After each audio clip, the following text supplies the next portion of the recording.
Assalamualaikum warahmatullahi wabarakatuh. Kami dari kelompok 4 Praktikum Analisa Farmasi Kuantitatif. Dalam video ini kami akan menyampaikan tentang review materi iodometri. Dilakukan dengan dua cara, yaitu titrasi langsung iodometri dan titrasi tidak langsung iodometri. Titrasi iodometri dan iodometri adalah salah satu metode titrasi yang didasarkan pada reaksi oksidasi reduksi. Metode ini lebih banyak digunakan dalam analisa jika dibandingkan dengan metode lain. Alasan dipilihnya metode ini karena perbandingan stoikiometri yang sederhana, pelaksanaannya praktis, tidak banyak masalah, dan mudah.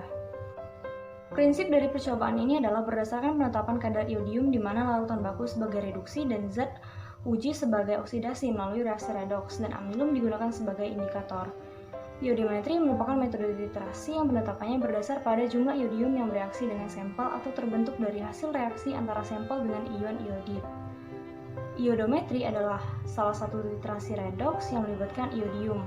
Titrasi iodometri termasuk jenis titrasi tak langsung yang dapat digunakan untuk menetapkan senyawa-senyawa yang mempunyai potensial oksidasi yang lebih besar daripada sistem iodium iodida atau senyawa-senyawa yang bersifat oksidator.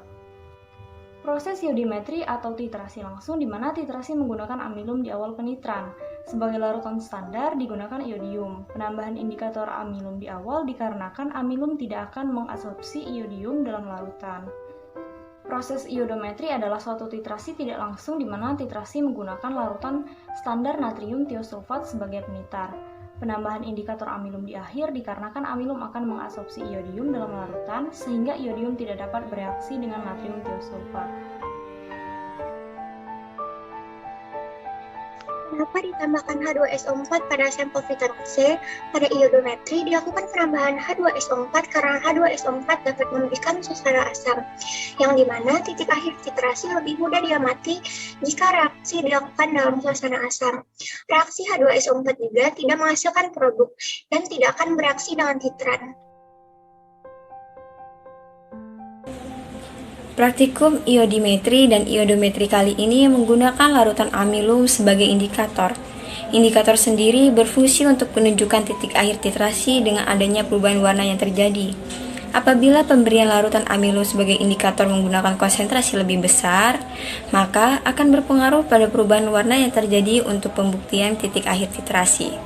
Semakin besar konsentrasi indikator yang digunakan, maka semakin pekat juga warna yang dihasilkan dari proses titrasi untuk menunjukkan titik akhir titrasi. Jadi, dapat disimpulkan bahwa perbedaan konsentrasi dari indikator amilum yang digunakan dapat mempengaruhi hasil titrasi, di mana konsentrasi yang besar akan berpengaruh terhadap perubahan warna yang dihasilkan menjadi lebih pekat. Tujuan dilakukannya pengeringan pada denima buku adalah untuk mencegah terjadinya reaksi lain. Selain itu, hal ini juga bisa mempengaruhi proses pembakaran